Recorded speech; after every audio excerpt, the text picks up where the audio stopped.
বসুমতী নদীর পাড়ে ছিল এক বোকা কুমির। তার ছিল 7টি ছানা। সে তার ছানাদেরকে পরামর্শ দিচ্ছিল, আমরা তো শিয়ালের সাথে কিছুতেই পেরে উঠছি না। ও ঢের লেখাপড়া জানে, তাতেই খালি আমাদেরকে ফাঁকি দেয়। আমি মূর্খ সূর্খ লোক, তাই তাকে আড়তে পারি না। সারা জীবনই ঠকে গেলাম। কিন্তু আমি চাই না তোদের জীবনটাও এমন হোক।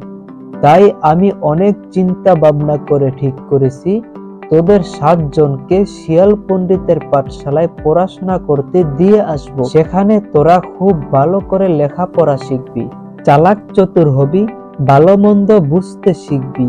এটাই তোদের জন্য ভালো হবে। চল, কাল সকালেই তোদের 7 জনকে শিয়াল পণ্ডিতের পাঠশালায় দিয়ে আসি।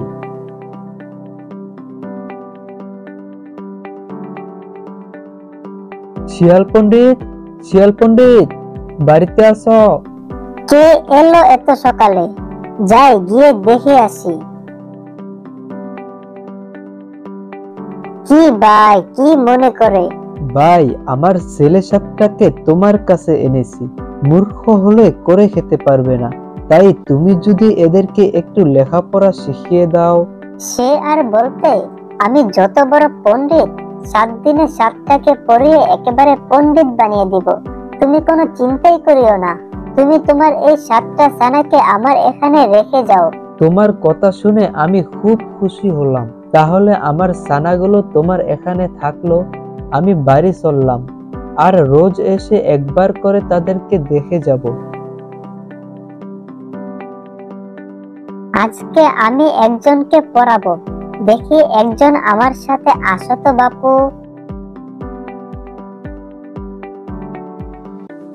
পড়ো। কানা খানা গানা গানা, কেমন লাগে কুমির ছানা।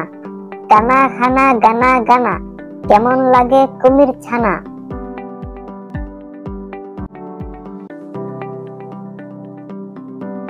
শিয়াল পণ্ডিত, শিয়াল পণ্ডিত, বাড়িতে আসো। আমার ছানাগুলো কেমন লেখাপড়া করছে, কই একবার ডাকো, দেখা করে যাই।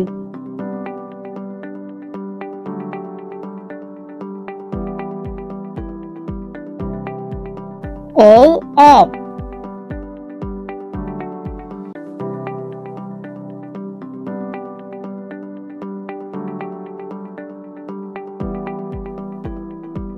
এই 2।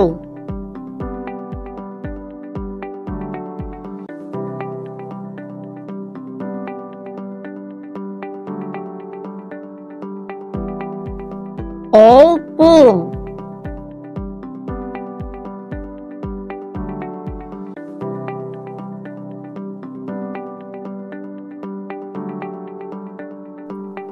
এই 4।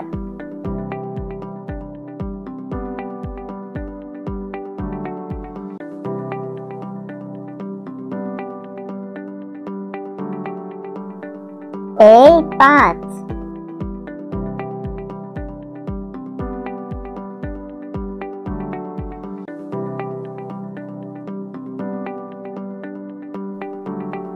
এই 6।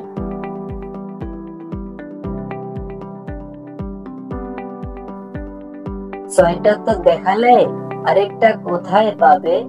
আরে দূর, এদের একটাকে আবার নিয়ে দেখাবো। বোকা কুমির তা বুঝতেই পারবে না।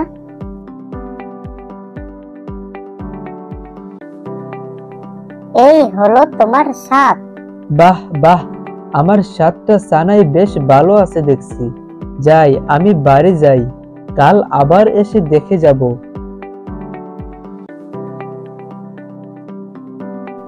আজকে আমি আরেকজনকে পড়াবো। দেখি বাপু, আরেকজন আসো তো আমার সাথে। বলো। কানা খানা গানা গানা, কেমন লাগে কুমির ছানা। কানা খানা গানা গানা, কেমন লাগে কুমির ছানা।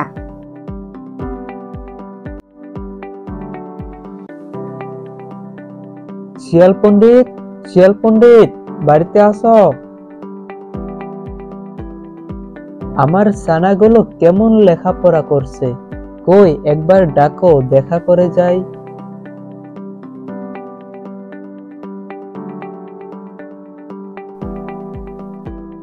এই এক,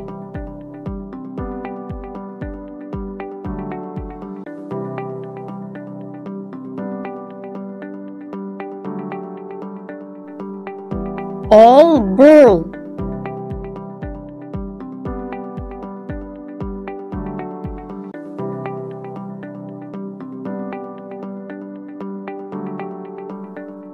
এই তিন,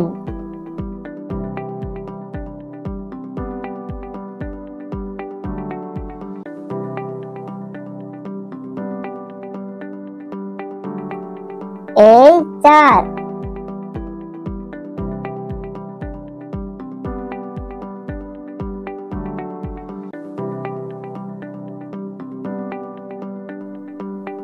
এই পাঁচ,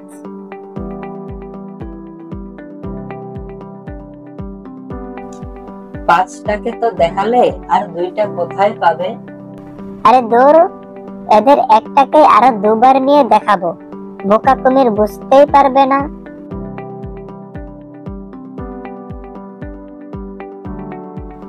এই ছয়,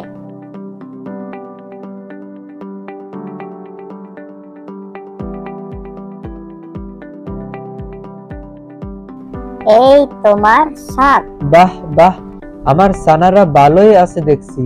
যাই, আমি বাড়ি যাই, কাল সকালে আবার আসবো।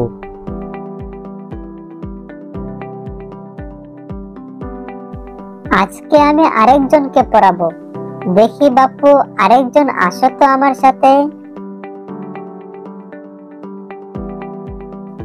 বলো, কানা খানা গানা গানা, কেমন লাগে কুমির ছানা?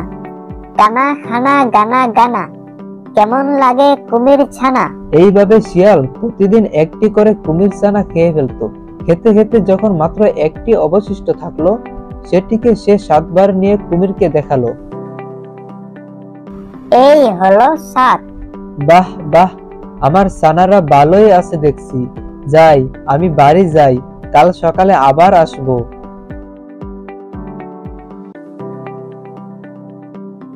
রোজ তুমি একটি করে কুমির ছানা খাও, আর কুমির এলে তাকে ফাঁকি দিয়ে বুলাও।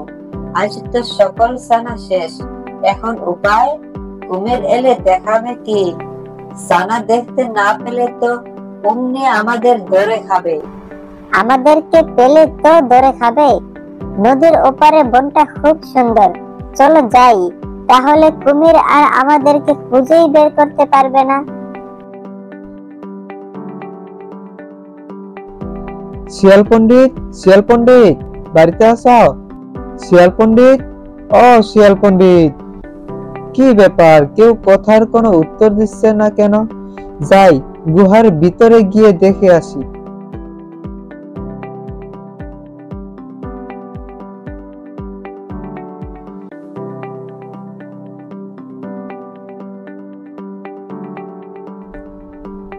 শিয়ালও নাই, শিয়ালিনীও নাই, কই গেল যে সব? কাউকে তো দেখতে পারছি না। একি আমার 7টা ছানা, হায় হায় হায় হায় হায়, আমার কি সর্বনাশ হয়ে গেল। ওই বজ্জাত শিয়াল আমার সবগুলো বাচ্চা খেয়েছে, ওকে আমি ছাড়বো না। বদমাশটা কোথায় যাবে, দেখি বাইরে কোথাও আছে কিনা।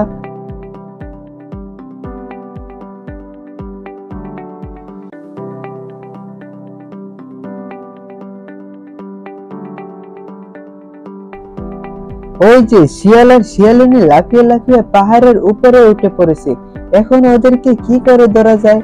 হা হা হা, বোকা কুমির, কি ভেবেছিস কি তোর ছানাদেরকে আমি পড়াশোনা করে পণ্ডিত বানিয়ে দিব?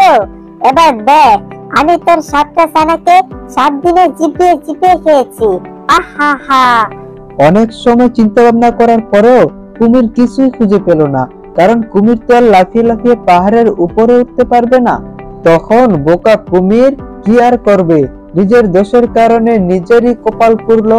এখন আফসোস করা ছাড়া আর কিছুই করার নেই।